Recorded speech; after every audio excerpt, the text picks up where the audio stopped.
মৃত্যুমুখী লোকৰ কাম কি বুলি সোধাত তেওঁ শ্ৰৱণ কীৰ্তন বুলি কোৱাত মহাৰাজ পৰীক্ষিতে তেওঁ সুধিছিল যে শ্ৰৱণ কীৰ্তন কৰিলে ঋষি সাপ ব্যৰ্থ হ'ব নেকি?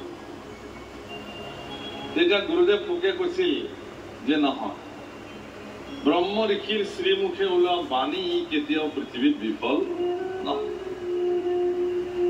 বোলে তক্ষকে দংশন কৰিলে শৰীৰত যিটো বিষ যন্ত্ৰণা আৰম্ভ হৈ যায়, সেই বিষ যন্ত্ৰণাৰ পৰা মুক্ত হোৱাৰ কিবা উপায় আছে নেকি? নাই। কিন্তু তাতে এটা কিন্তু দিলে, যদি তক্ষকে তোমাক দংশন নকৰি কেৱল তোমাৰ শৰীৰটোক দংশন কৰে, তেতিয়াহ'লে তুমি যন্ত্ৰণা নোপোৱাকে থাকিব পাৰা। আৰু যদি শৰীৰটোৰ লগতে তোমাকো দংশন কৰে তক্ষকে, তেতিয়াহ'লে তুমি কিন্তু যন্ত্ৰণা পাবা। বোলে গুৰুদেৱ তক্ষকডাল নেদেখাকে মৰিব পৰা যাব নেকি কেনেবাকে?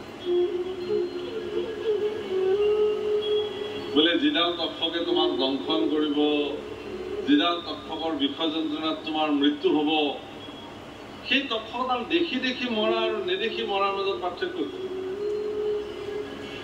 হে গুৰুদেৱ, মহৰ্ষি ভৰতে যেতিয়া হৰিণটো দেখি দেখি মৰিছিল, হৰিণৰ কথা ভাবি ভাবি মৰিছিল, পৰৱৰ্তী জন্ম তেওঁৰ হৰিণ জন্মপ্ৰাপ্ত হৈছিল। ময়ো মোৰ মৃত্যুৰ সময়ত মই যদি এডাল তক্ষক দেখি দেখি মৰো, তেতিয়াহ'লে ইয়াৰ পিছৰ জন্ম মোৰ দেখোন সৰ্পজনী প্ৰাপ্ত হ'ব। তেতিয়া মোৰ জীৱনৰ মুখ্য কথা জানো। গুৰুদেৱে বোলে বা তুমিতো একদম তত্ত্বৰ কথা ক'লা, ঠিক আছে, তেতিয়াহ'লে শুনা। যদি তোমাক দংশন নকৰি কেৱল আৰু কেৱল তোমাৰ শৰীৰটোক দংশন কৰে, তেতিয়াহ'লে তুমি সেই তক্ষকডাল দেখাৰ প্ৰশ্নই নাহে। কেলে তাৰ আগত তুমি তোমাৰ এই শৰীৰটোৰ পৰা তুমি নিজক বিচ্ছিন্ন কৰি গুচি যাব পাৰিবা। তুমি বিহীন এটা শৰীৰক তক্ষকেই দংশন কৰক, লাগে কিহবাই দংশন কৰে, তাত কি আহে? বোলে গুৰুদেৱ, তাৰমানে মই বেলেগ আৰু মোৰ শৰীৰটো বেলেগ নেকি? এৰা, তুমি বেলেগ, তোমাৰ শৰীৰটো বেলেগ। হে ৰাম প্ৰথম স্কন্ধৰ পৰা দ্বাদশ পৰ্যন্তে কহিলা ৰাজাত মহামুনীন্দ্ৰ।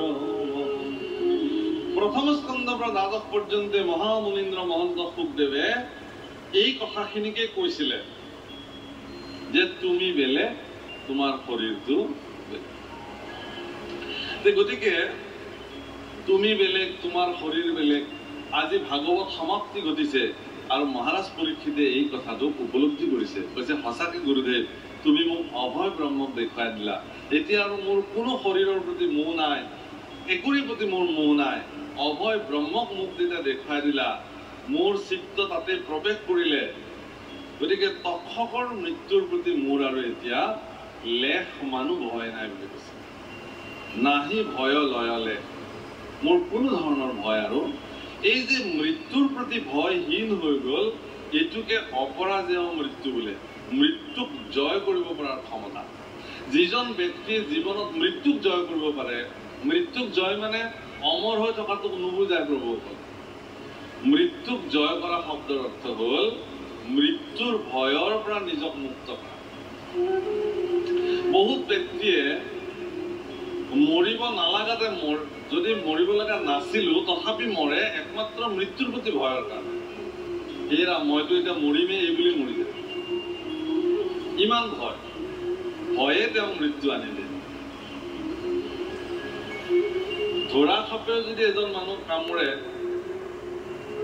আৰু আপুনি গৈ বুলি তাতে যদি কৈ দিয়ে যে শ্যাম এডালটো মস্ত ডাঙৰ ফেটি সাপ, তুমিতো আৰু নাবাচা, তোমাৰতো মৰি যাব। কিন্তু যদি তেওঁ বিষাক্ত সাপেও কামোৰে আৰু সেই অৱস্থাত আপুনি গৈ যদি মনোবল দিব পাৰে কেনেবাকে, এই এডাল ধৰা সাপ আছিলে, একো নহয়, ঠিক হৈ যাব, বোলা, কিছু সময়ৰ কাৰণে অন্তত তেওঁৰ মনোবল দুগুণ বৃদ্ধি হ'ব। আৰু শৰীৰত মনোবল বৃদ্ধি হলে ইমান সহজে শৰীৰত মৃত্যু ঘটাব নোৱাৰে কোনো ক্ৰীড়া। মহাৰাজ পৰীক্ষিতে ক'লে যে মোৰ আৰু মৃত্যুৰ প্ৰতি লয় লেখ মান ভয় আৰু নাই।